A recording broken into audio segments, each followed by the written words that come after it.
Bom, nessa videoaula a gente vai tratar, ainda dentro dos documentos médico-legais, do relatório médico-legal.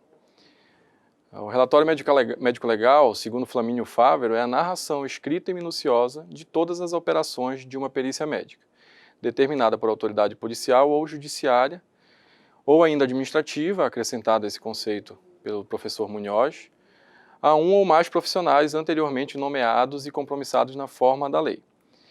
Esse relatório médico-legal ele vai ser dividido, classificado em dois tipos, o auto e o laudo. Aqui, o conteúdo desses relatórios é o mesmo, o que vai modificar é apenas a forma em que é redigido esse laudo, esse relatório.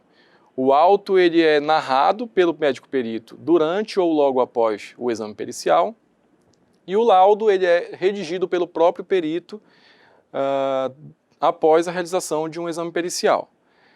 Aqui, essa videoaula é uma das mais importantes para o início da prática pericial, porque aqui a gente vai tentar mostrar como que se elabora um laudo médico pericial, um laudo médico legal.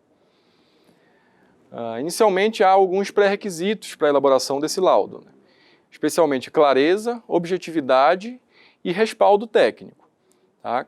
Clareza não apenas para médicos, e na verdade o laudo médico-legal não é feito para médicos. A gente precisa ter uma linguagem clara para não médicos, ou seja, para leigos no assunto da medicina. Afinal de contas, o objetivo principal é informar uma autoridade requisitante que, em geral, ou é administrativa ou judicial, não médica. Bom, o laudo médico-legal, e aí tudo que eu falar sobre a forma do laudo vale também para o auto, como eu falei anteriormente. Esse laudo médico-legal ele vai ser composto por 7 partes. O preâmbulo, os quesitos, o histórico, a descrição, a discussão, a conclusão e a resposta aos quesitos. Então são 7 partes fundamentais e a padronização dessas partes tem o objetivo puro e simples de facilitar a leitura. Então forma-se um encadeamento lógico de cada parte do laudo, para que ao final seja um documento claro para quem está requisitando essa avaliação. Já de antemão, informar que a parte mais importante do laudo é a descrição, uma vez que é na descrição que vai constar o exame físico, vai constar a avaliação propriamente dita daquele periciando.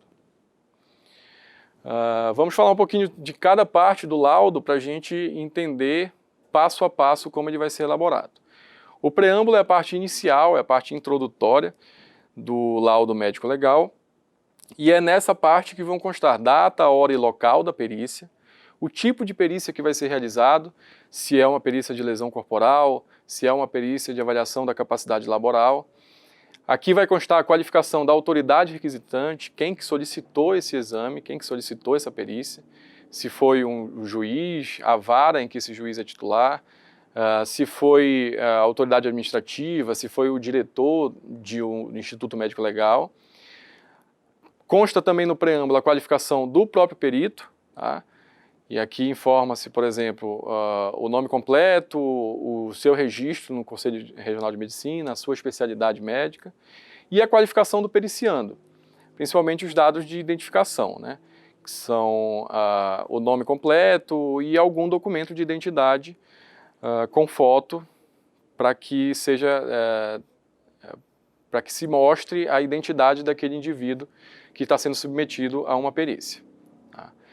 Um exemplo aqui de um preâmbulo previamente estabelecido, que eu coloco para vocês aqui, por exemplo, aos 30 dias do mês de março de 2019, às 15 horas e 30 minutos, na sala de perícias do Fórum Pontes Miranda, na cidade de Macapá, Amapá, o Dr. Pedro Arthur Lobato Batista, especialista em Medicina Legal e Perícia Médica, inscrito no Conselho Regional de Medicina do Amapá sob o número 1414, tendo sido nomeado pelo Excelentíssimo Juiz de Direito da Vara Federal da Seção Judiciária do Amapá para proceder ao exame pericial de avaliação da capacidade laboral em fulano de tal, portador de cédula de identidade tal, passando a apresentar em seguida o seu laudo médico-legal e responder aos quesitos abaixo transcritos.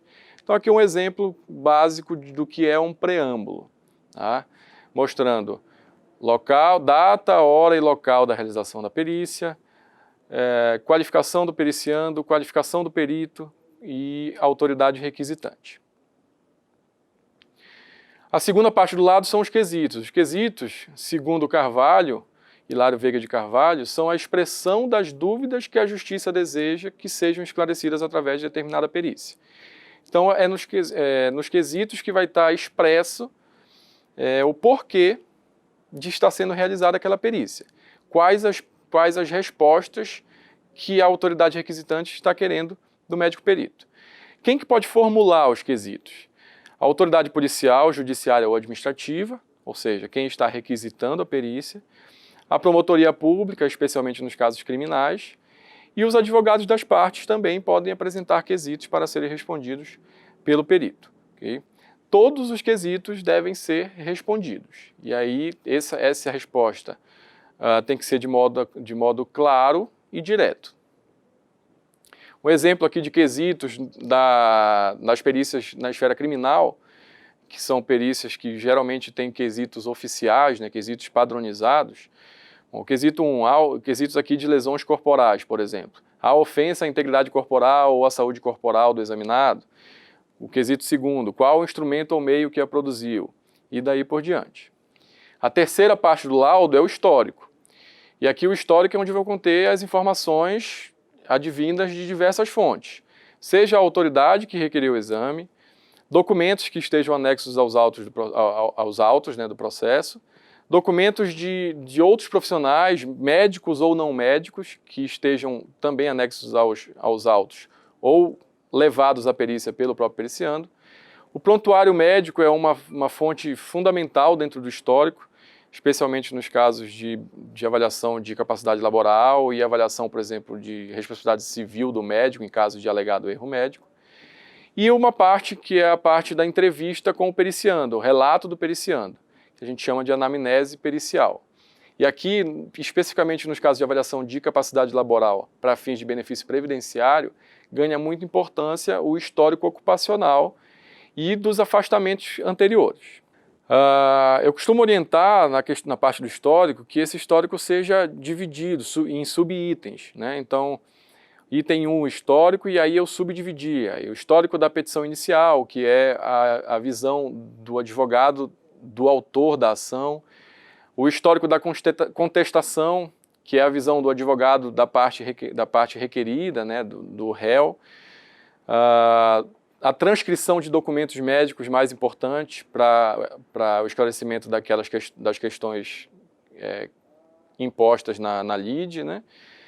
O histórico ocupacional, o histórico previdenciário e aí por diante. E um item específico para o relato do periciando, onde vai constar a história da moléstia atual, antecedentes pessoais, antecedentes familiares, hábitos de vida, o uso de drogas ilícitas, e como se fosse uma anamnese habitual da clínica que a gente faz no dia a dia.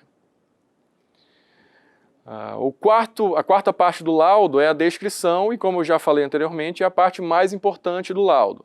É aqui que vai constar o visum et repertum, que é o ver e reportar.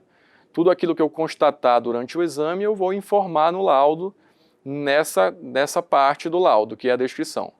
Então aqui eu vou ter dados de identificação médico-legal, tá, e não mais de qualificação.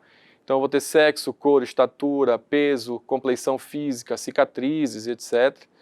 O exame geral, o exame do estado geral, e o exame especial, que aí é um exame direcionado para as queixas do periciando, constando todas as manobras propedêuticas, e interessante aqui inclusive explicar como que elas são realizadas no laudo, uma vez que esse laudo é destinado para pessoas leigas, e a informação sobre cada sistema analisado durante a perícia.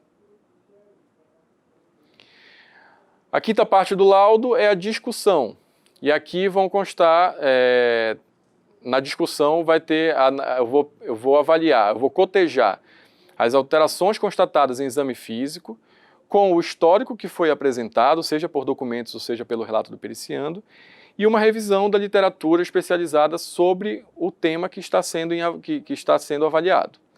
Tá? É na discussão que eu vou dar o meu diagnóstico pericial sobre doença ou sobre a existência de doença ou lesão, o diagnóstico pericial sobre a capacidade laboral, especialmente nos casos de avaliação de incapacidade, de benefícios por incapacidade.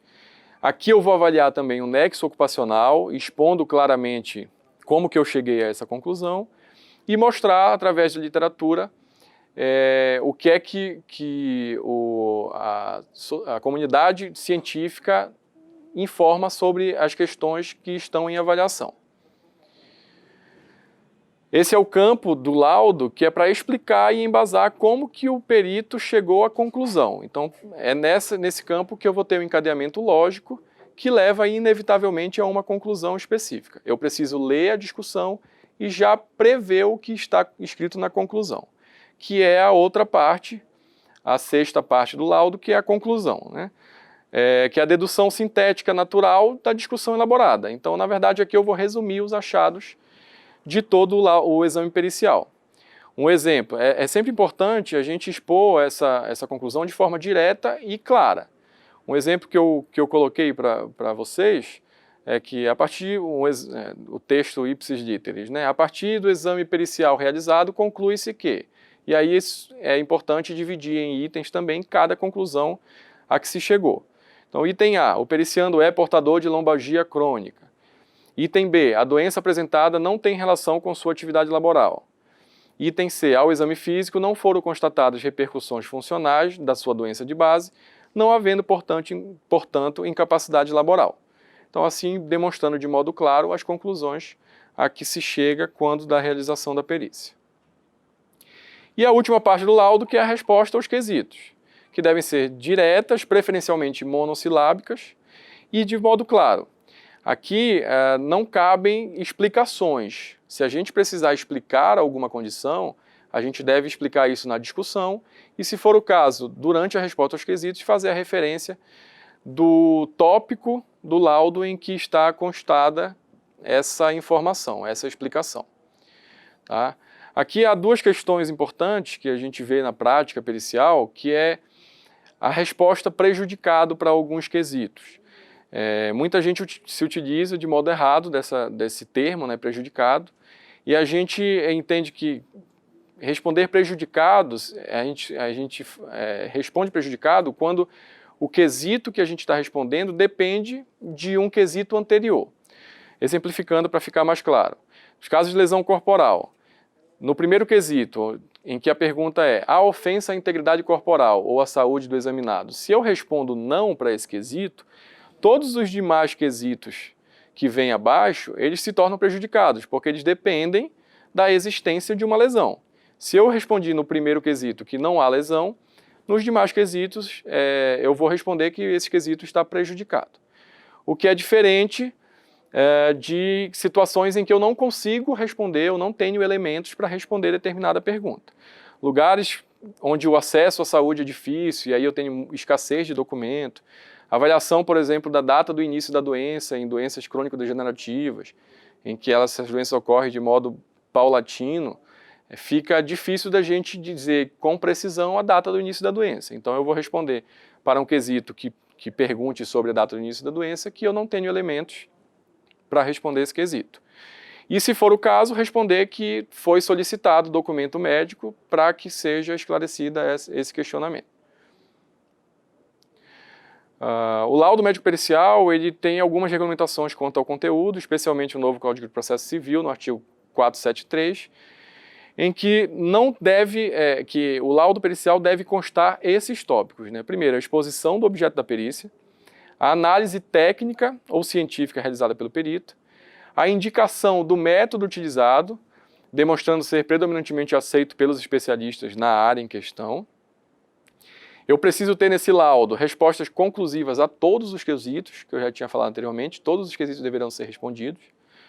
O laudo precisa ter linguagem simples e coerência, indicando como alcançou suas conclusões. A linguagem simples aqui, especialmente porque é um laudo fornecido para pessoas não médicas, né? E todos os meios necessários para ouvir testemunhas, solicitar documentos e instruir o laudo com planilhas, fotos, desenhos é uma prerrogativa do médico perito. Ele pode lançar a mão de todas as informações necessárias, todos os meios necessários para alcançar o seu objetivo. Quanto aos prazos, o Código de Processo Civil não avalia, não deixa claro um prazo, deixa isso a critério do magistrado. E o Código de Processo Penal estabelece que o prazo máximo para a entrega de um laudo pericial na esfera criminal é de 10 dias, podendo ser prorrogado mas que necessita de uma requisição por parte do perito e da aceitação por parte da autoridade que requisitou o exame.